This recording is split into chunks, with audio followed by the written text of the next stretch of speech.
is the guru of tofu. He stands a mere 5'3".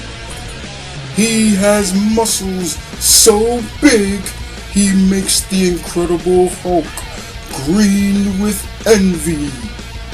Ladies and gentlemen, I give to you the Mount Vernon Kid! Mount Vernon Kid here, coming to you again. How's everybody doing out there? Okay, so back for the comic book review, right?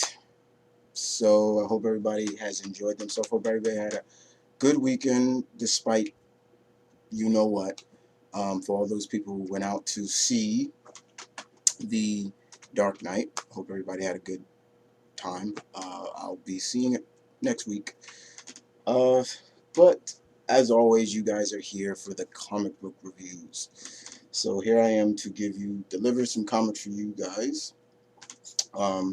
As always. And hope you guys enjoy. Okay. So let's oh yeah, first of all, announcer dude, seriously, guru of tofu, I don't even like tofu. That's really weird. I have never even tried tofu, so that was weird. I don't mind you talking about my height. Yeah, I'm short. I don't mind that. Muscles as big as the Incredible Hulk. Yeah, right.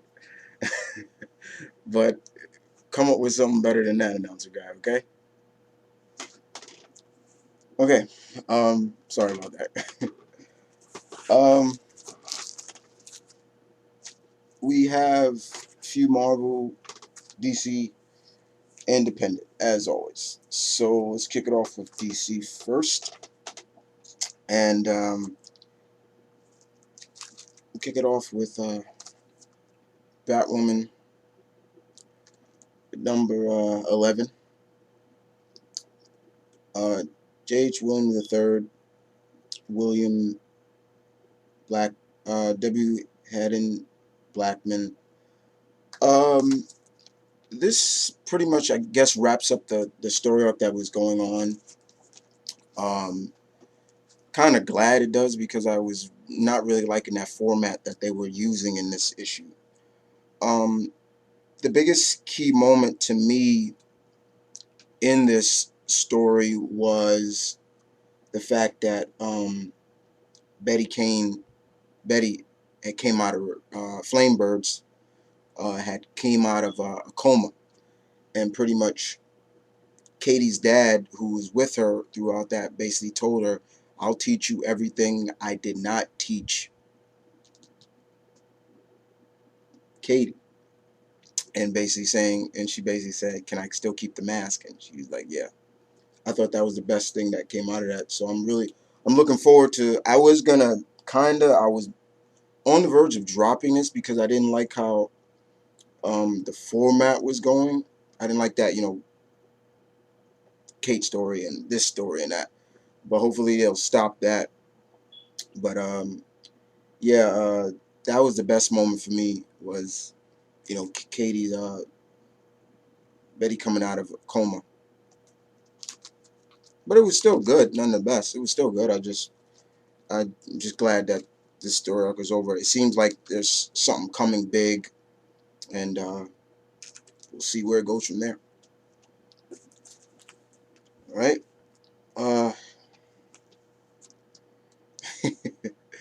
Yeah. Birds of Prey number 11. Swazinski throws us a curveball in this one, in my opinion. Poison Ivy's Wrath. Yeah. We get some really interesting detail into this story, guys, that really kind of, as a fan of this character right here, almost like had my jaw dropping. We realize that it's known in this, which I gotta spoil some of this stuff for you guys. This suit that Ivy wears enhances her abilities, as well as it not only does it enhance her abilities, it's killing her. She's dying. She's dying, and she gives her take maybe 6 months to live. It's killing her. She's dying, but this suit also keeps her alive. So kind of you got a little bit of an Iron Man twist to it, classic Iron Man twist in a way. Um, However, Ivy does something here that reminded us of the old Ivy. Like, I wouldn't call it a bitch move, but it was just like, because I would never call Ivy a bitch, but I would just call her like, you, you, you. In the words of Jr., you Jezebel. Let's put it like that. Yeah. Um, she, the same thing that's killing her now is infected the rest of the birds, and she's basically saying like, if you got the same amount of time to live like I'm, so basically she blackmailed them.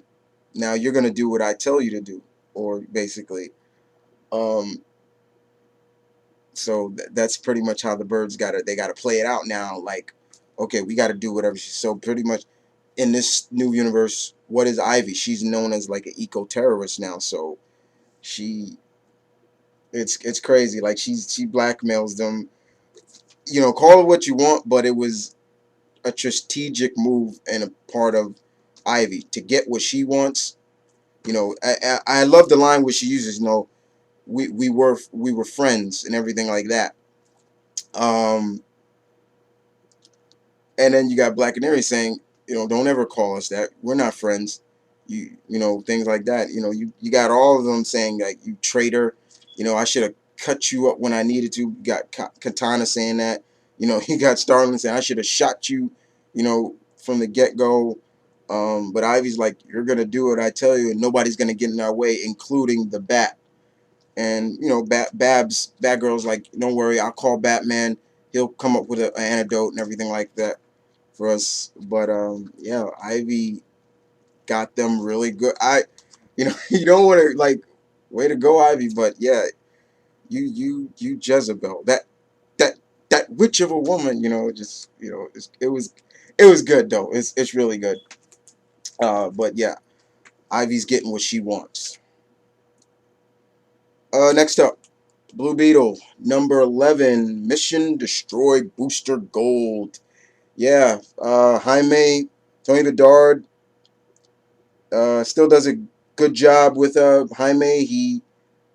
Jaime's just, he gets, pretty much here, Jaime gets duped by Booster Gold. Booster Gold comes on TV and says that whatever you guys are seeing of Blue Beetle, it's not true. He's probably scared. Let me go talk to him, everything like that. So Jaime kind of gullible. He needs somebody to trust, right? Because of after what happened with Mr. Bones and the DEO, you know, he needs somebody to trust. Excuse me. So he goes and meets Booster Gold, and he's like, "Yeah, I'm glad we met. I need your help, everything like that." And Booster Gold pretty much knocks him across. They meet on Liberty Island, and he knocks him across to Governor Island. That's another island near Statue of Liberty for all you non-New Yorkers out there. um, and they have a pretty battle. There's a battle that goes on. Jaime's not taking it light. He's like, "You liar," and he just starts. Him and Booster just go at it. Booster knows that Jaime is a Scarab warrior. He knows about the Reach and everything like that, being that technically he's kind of from the future. So there's a real battle that goes on. Meanwhile, we got Paco and another one of Jaime's other friends in New York now looking for him, and they know they need to go to Jaime's grandmother. His grandmother lives in New York, and so, but oh and behold, Mr. Bones and the DEO basically detect something wrong with Paco, and they capture him. Now, lo and behold, we find out what's going on with Paco as well. And we also find out there's the battle still going on, waging between, Booster and Jaime, until Jaime gets a little help from some unexpected citizens who are the same nationality that he is. And actually, one of those members is his grandmother. And his grandmother knows Jaime is in the Scarab armor. Uh, and it was really funny. But it seems that this is going to pick up more in the JLI annual, which I'll be picking up. But yeah, it was really good. It was fun. But yeah, Booster did come off like a jerk in this. He really did. He came off like a real jerk, you know. Um, but it was still good nonetheless. But it's the ending that really sets a course of what's to come next for Jaime and the Scarab. Don't want to spoil that for you guys. All right, Green Lantern Corps number 11. Peter Tomasi, alone against the Alpha Lanterns. Yeah, it's a battle with the Alpha Lanterns in this baby. Um, really just a real battle between the Corps and the Alpha Lanterns, protecting John Stewart, pretty much. But what comes at an interest in this is that one of the Alpha Lanterns is kind of starting to deter from their natural programming. Like, he feels, because at the beginning of the, like, in the middle, at the beginning of the issue, we see the Alpha Lanterns torturing the other Corps members to tell them where John Stewart and Guy Gardner went to, because their power rings, the Alpha Lanterns are able to, like, deplete the rings. It was crazy. And one of them, this one right here, known as Varax, I believe that's his name, was actually Varax, is like questioning, everything, like, oh, excuse me. He's questioning, you know, is this really necessary to torture them? If they don't know anything, let's let them go and everything like that. And lo and behold, John Stewart and um, John Guy come back with some kind of backup. But we also get to see in the aspect of this all the aspects of making the perfect soldier by the Guardians. We get to see some. I'm forgetting one of the, and we get to see the Manhunters. We get to see the Alpha Lanterns. We get to see a lot of things that the mistakes in the way of the Guardians, those blue-faced bastards. Um, but yeah, this was just a very good, intense story with the Alpha Lanterns and the Lantern Corps, pretty much. All right. Um, Justice League number 11. Jeff Johns, Jim Lee. Artwork is still fantastic, no doubt about that. Basically, David Gray's, the villain in this, has hit the Lantern with a blow. He's able to show them their darkest fears in a way. Like, he showed Batman the death of his family. He showed Superman the death of, I guess, Jonathan Kent having a heart attack, and he wasn't able to do anything about it. Hal saw the death of his father, uh, and of course Wonder Woman was shown Steve Trevor basically dying, and so to speak, um, and pretty much there. Batman deduces that we have to figure out how to. We got to know our enemy first, know what's going on with them. So they pretty much go there. Wonder Woman pretty much kind of steals the show in this issue, because she starts to blame herself for Steve Trevor's, in a way, his his basically his dire needs and stuff like that. Steve Trevor actually fell in love with Wonder Woman. She didn't give back that love and everything like that. Even his sister even says it to her, and Wonder Woman becomes more engaged in rage to find Steve and kill Graves, and she starts to even attack her teammates. Lo and behold, Graves is broadcasting this to the world, you know, and Cyborg even tells him, like, he's broadcasting this, and, you know, Batman, you know, it starts out with a fight between Wonder Woman and Green Lantern, and then it goes from, you know, Lantern, Superman trying to calm Wonder Woman. She punches, she kicks him. It gets crazy from there, and I guess it's all to deduce Graves to make them look bad, showcase, because he wrote a book on them after Darkseid attacked and showed them that they're God among men. Now look at them now, pretty much like that. It's good strategy. I get it where he was coming from with that, but I loved how Aquaman basically, you know, put, you know, Wonder Woman in her place and like, look, we all like Steve Treasure. You're not the only one. You know, we got to do this together as a team, not solo. And you know, Aquaman set it straight with him is really good. Uh, but you know, that story was okay, but it's still the Shazam story that really is really good. Um, Bottom line in that story, basically, Billy takes that famous train ride to you know who. Uh, but it's we get to see more of Black Adam in this, and he confronts Savant, and he's like, "I ask you again, where is the wizard?" You know, he's just, all his glory. He just looks really badass. But yeah, Billy, pretty much in this, Billy takes that famous train ride to you know the wizard Shazam or so. But yeah, it's still the Shazam story that really is good. Pretty much. All right. And we go on to Nightwing. Nightwing number 11. Time to Die. Nightwing is fighting this gang called, this guy called Paragon. He's right here. And his group called the Republic of Tomorrow. Kyle Higgins does a really good job on this because he's also, Kyle Higgins is still telling that story that's been going on since the first issue of Who Framed Nightwing for Murder.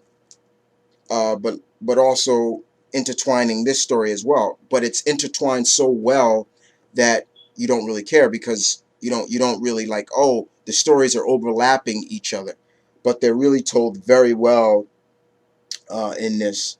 And this guy Paragon, you know, he seems to be pretty much uh, a pretty decent villain for Nightwing and his group called the Republic of Tomorrow. They're trying to change, you know, the world in a way, you know, that whole narcissistic attitude of the so-called heroes are not doing their job, so it's up to us to deal with this, you know, to make the people understand and we be the heroes, you know, that whole narcissistic attitude. Even Nightwing even says it. Narcissistic attitude. You gotta love it, you know, just in a ugly manner. But it was still good. Next issue is supposed to reveal who framed Nightwing, things like that. But there are some other tie-ins, some other story arcs that's going on in here. But once again, they don't overlap each other. They're very good, but I don't want to spoil any more for you guys. But Nightwing's still good. I can't wait to issue number 13 because, yes, my favorite one of my favorite females of the DC Universe returns, which I've been saying for the longest, and that is none other than Lady Shiva. She comes in issue 13, and I cannot wait. She's going to be in Nightwing, so that's going to be good. How's Nightwing going to deal with the deadliest assassin? Yeah, can't wait for that. Uh, Wonder Woman, number 11. Brian Azzarello is still, to me, still doing a fantastic job on this. I like the new direction of Wonder Woman. So basically, Wonder Woman is still protecting Zola right here. Uh, Pretty much from Hera and Strife, her sister Strife right here. You know, Zola is carrying another bastard child of Zeus. And Hera don't like that, because we all know Diana is kind of a bastard child. And I'm not trying to call her a bastard, but yeah, that's what you call it. Lo and behold, Apollo and Artemis come down and try to take Zola and pretty much fight Wonder Woman. And we get a pretty decent battle between Wonder Woman, Apollo, and uh, Artemis against, fighting Diana and Hermes. And they pretty much kind of get defeated here, but they take Zola back to Hera, who pretty much what's going to happen to her. In exchange for that, Apollo wants to take his father's throne, the throne that Diana is sitting on right now.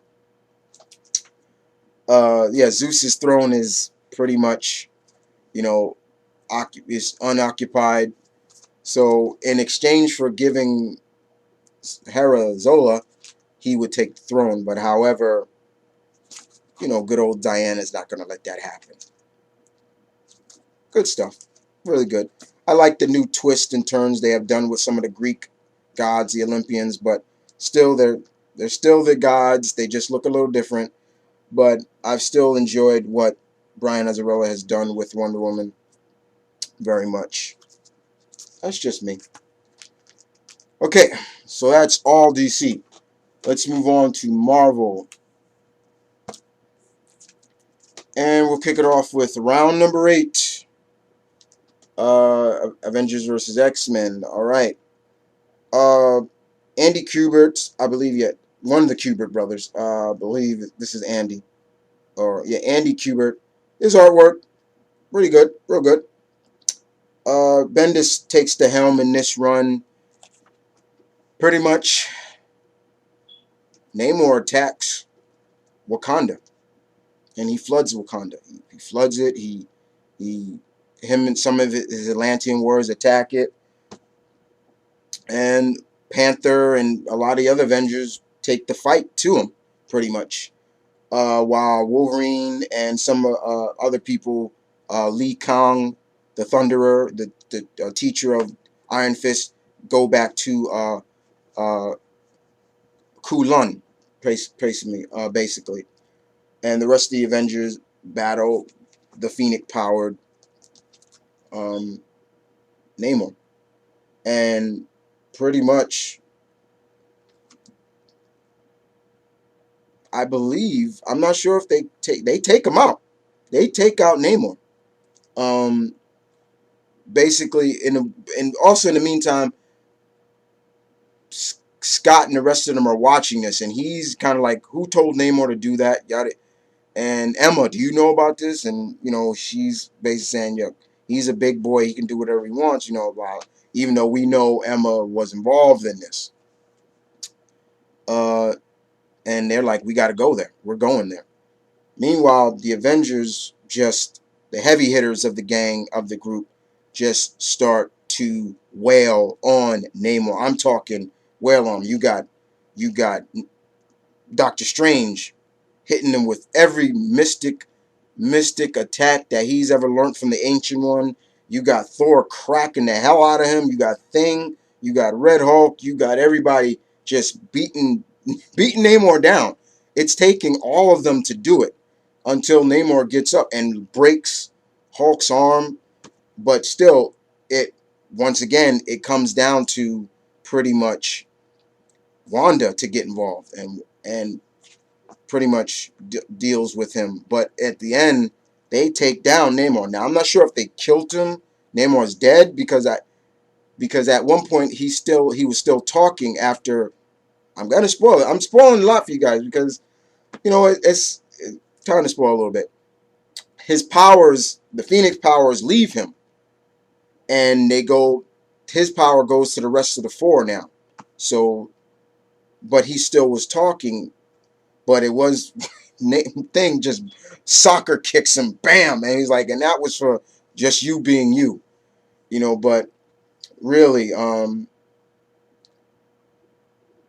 you know, Namor just really comes off as a bastard in this, really does.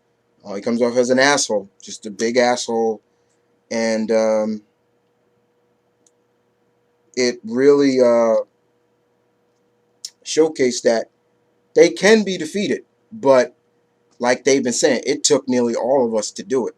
Now we just made the rest of the other four stronger. But yeah, they're all now in the mystic city of Kulon now. Everybody's there. So it makes you wonder, will what's going to happen next? There's only, what, 4 more rounds left?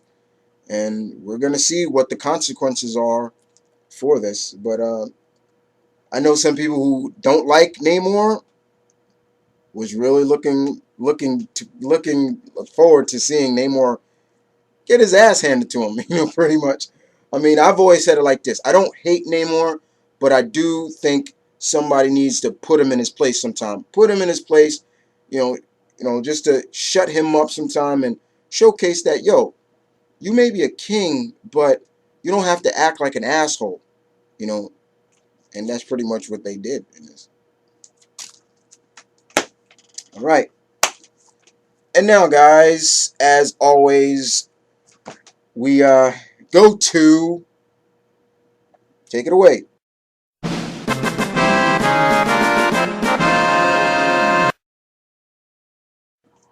That's right, guys. Once again, another new addition to the poll list.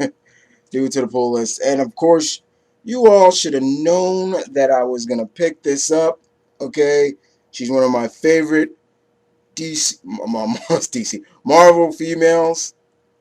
And that's none other than Carol Danvers, aka, no, Captain Marvel now. Earth's mightiest hero, Captain Marvel, #1. All right. Kelly Sue DeConnick and Soy does the artwork. The artwork in this, you have to get used to, pretty much. But this was really good. I really enjoyed this very much. Very, very much. I was very, very impressed by what there. It's good to see Marvel bring another female in their own series again. I mean, God, it's been a long time, but yeah, Carol's back with her own series, and thank you. Uh, this was just really fun. Don't want to spoil too much, but let's just put it like this. The story starts off with Carol and Cap fighting the Absorbing Man, Crusher Creel, and which was really fun. They're outside the Natural Museum of History, excuse me, basically. And the Absorbing Man wants to absorb this piece of moon rock, and he feels that if he absorbs that, he'll become stronger.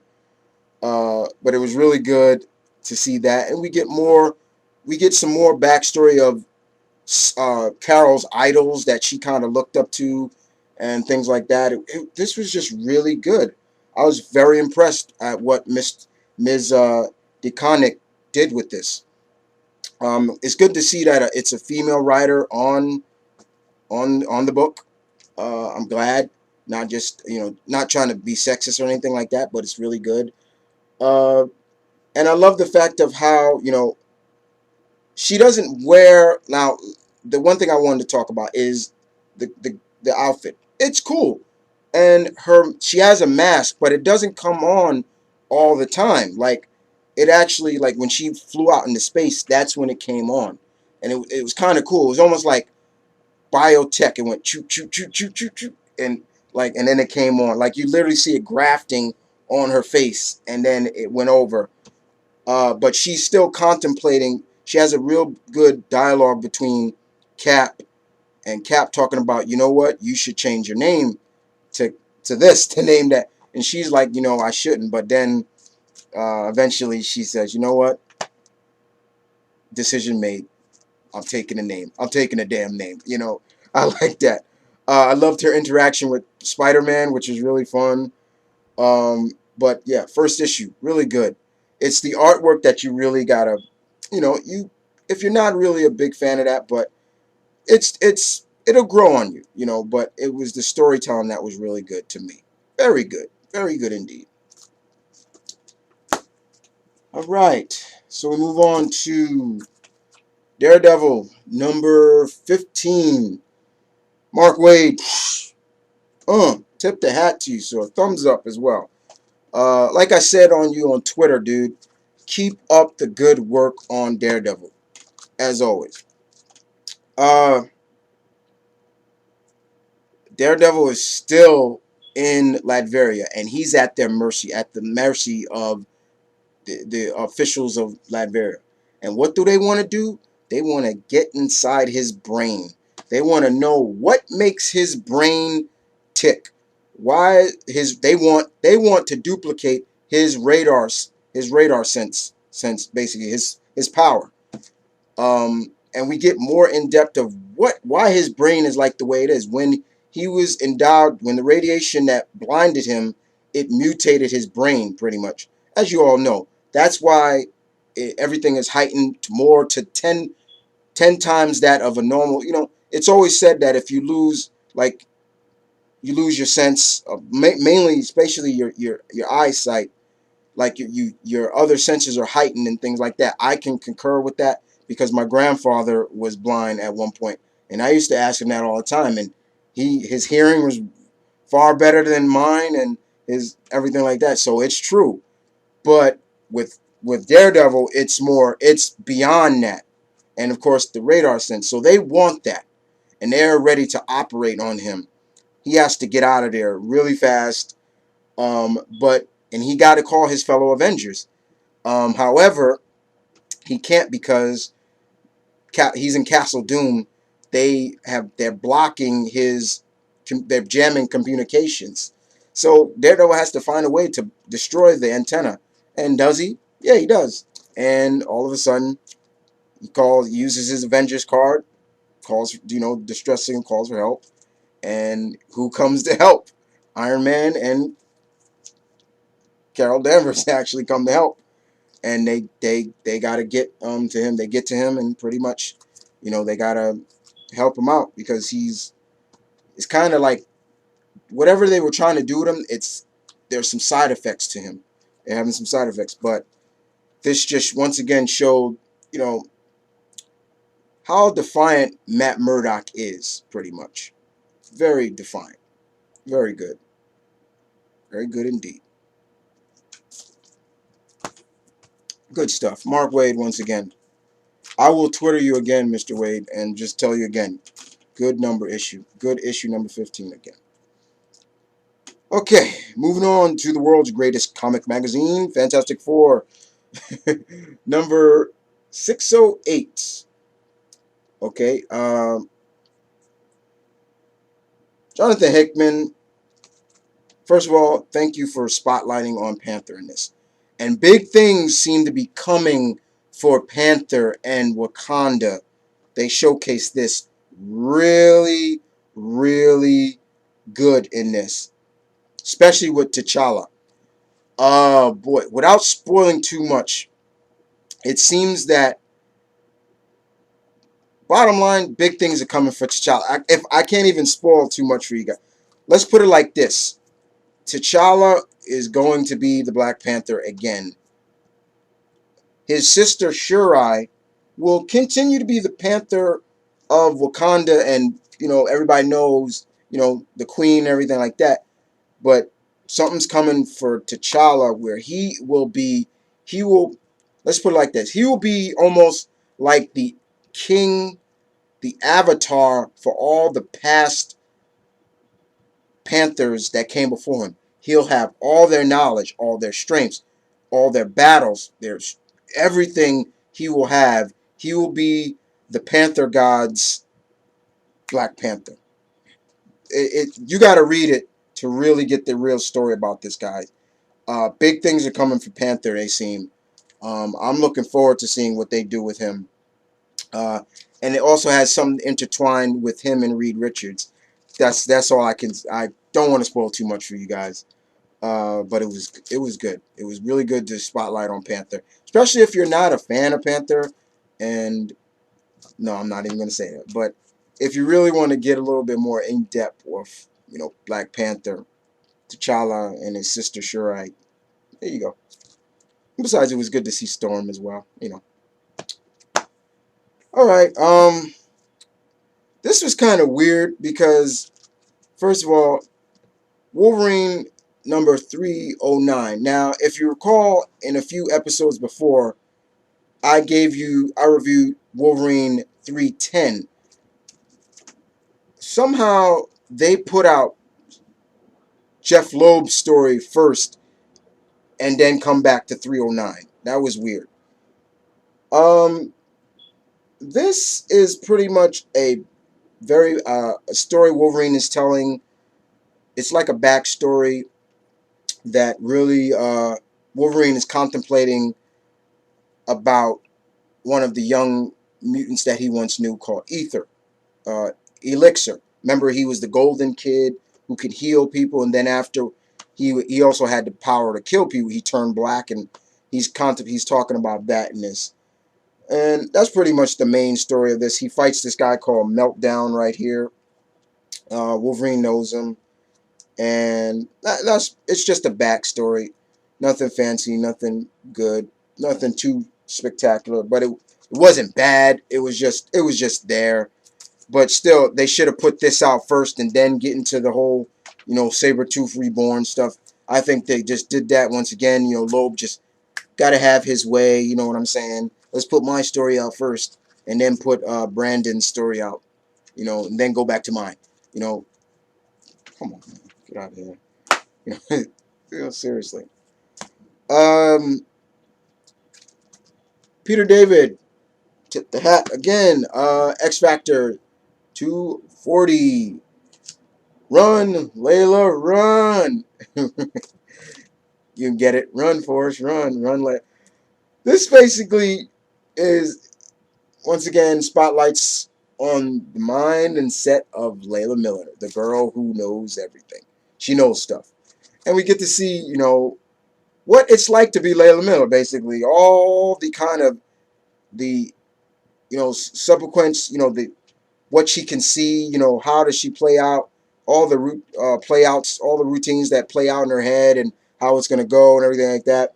She's running across New York to save this woman, this girl who seems to is going to jump, is going to kill herself because she's being bullied. She's being bullied by cyber bullies. She's letting it get to her and things like that.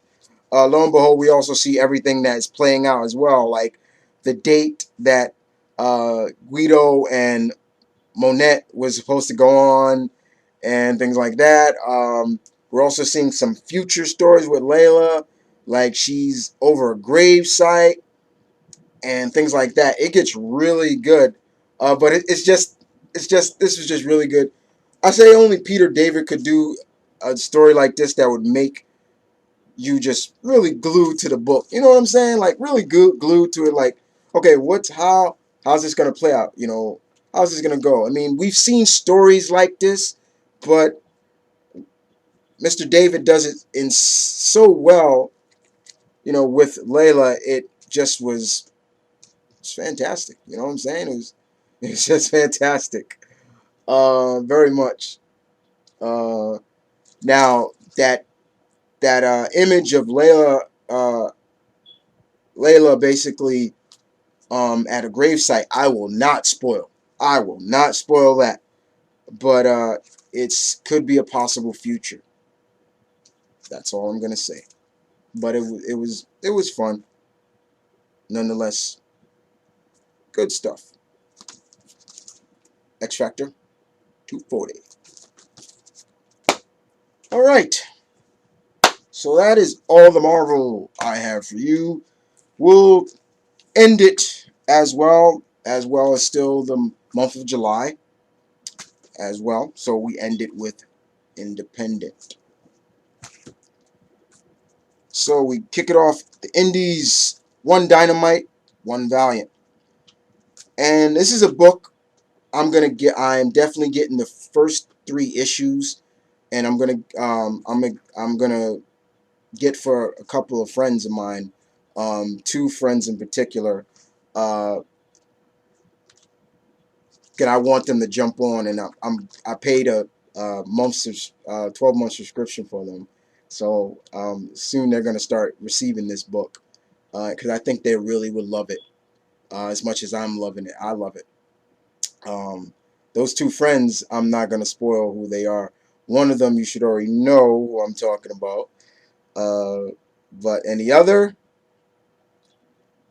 well, let's just say he's a part of the pool in a way. But other than that, that book is none other than The Spider, #3. David List just does a very good job on this. Uh, uh, Colin, uh, Colton Worthy's artwork, fantastic. The Spider is still trying to figure out how the enemy that he's fighting in this, known as an Anaput, basically the Egyptian, named after the Egyptian. Uh, we all know, if you know your Egyptian mythology, like me.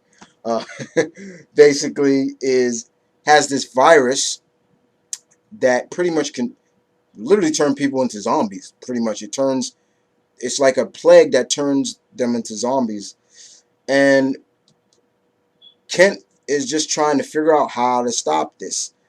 Lo and behold, you know, one of the police officers that are who he's um one of the officers who believes him to be the Spider is sleeping with the enemy, literally sleeping with Anaput, basically, and he tells her who he believes the Spider is, Kent Wentworth. That's But it's a pretty much a very good cat and mouse game between the Spider and Anaput. Um, but it's just really good, driven story that David List just does really well. Like I said, Mr. Worthy's artwork is just really good, and it's gritty, not too dark, little bit of lightheartedness, and just a great cast of supporting cast members as well in it that make up the world of the Spider. So yeah, I can't wait to send this out to those two friends of mine, because I think they really will enjoy this as much as I've been enjoying it. Spider #3. And last but not least, we're gonna end it on Valiant, and that is none other than War 3. All right, Robert Vettinelli still is taking the helm, and he's doing a very good job. Very incredibly enjoyable. Still good. Still very good. So, now, what's going on with Eric? Alright, so now that we know Eric has finally put on the armor, it has bonded with him, it's on him. Time for some payback. Yeah. Since the alien race that has enslaved his men and himself, the Vine, as they're called, he wants some payback. And he's going to get it. And as you all know, the one of when he as a prisoner of war, the Vine actually cut off one of his hands. I believe it was his left hand they cut off. Um, the armor regrew it back for him. Like, you literally see it grafting and gave him a new arm, new hand. It was crazy. But yeah, you just see this is just really action packed. Just all action. Not a lot of there's dialogue, but it's all about the action in this issue. Just Eric basically saying we're going back home and we're going to teach those damn Romans of the Roman Empire a lesson. Now that I got this armor, now they're going to feel my mercy and everything like that. And all of a sudden, just when it looks like dire need for Eric, after he takes out the Vine, a lot of his men die in the battle in this prison break. Uh, Divine like try to shoot him with their spaceships.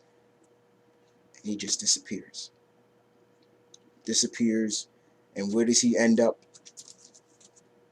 In the 22nd century now, 2000, you know, basically in 21st century, basically now. In where else? Rome, Italy. He crash lands in the Colosseum, and all the tourists there are taking pictures of him and everything like that. Now you got to remember, he's from the year 402 AD. He's not from the modern era. He's somehow the armor has transported him there, and he's looking around. He doesn't know where he's at. He knows he's in a Colosseum and he's like, "Damn Romans, I got to stop this." And then all of a sudden, like a security force comes and like, put your hands up. I guess the Roman uh, army comes and is like, and then he's like, "You Romans, like, you're all the same. You're all dead. You're gonna die." So that's pretty much how it ends. It ends with him now in the modern era. So I was wondering how does this begin in you know during the Roman Empire when they were at their strongest, during that. But now and then, so how's it gonna become into the modern era? And we get to see. But very good storytelling by Mr. Ventinelli. Action packed as well, just very good. Uh, the Mano the Manowar armor is no joke, guys. Um, Very good, and you can it probably it no, not even probably, it would give Tony's armor a run for his money. And they've teamed up before. They've teamed up in the past, because that was the first time I ever seen him, was when they teamed up, long time back in the 90s. But this was really good, very good indeed. All right, so once again, that is it for this week, guys. Once again, I hope you guys enjoyed it. You guys tell me what you picked up as well. I'm sorry I didn't give a shout out, because this week is not really about the shout outs. Once again, this week, uh, once again, bear with me.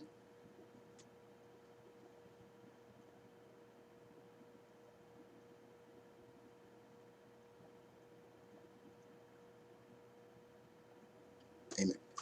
Once again, give a heart prayer to those fellow the families of that incident in Colorado. Once again, like I did on my last episode, I did it again. My heart and prayers go out to you. Um, you just keep the faith, as always, people. Um, but other than that, this is Mount Vernon Kid saying peace, one love, stay tuned, keep real, guys. As always, y'all take care.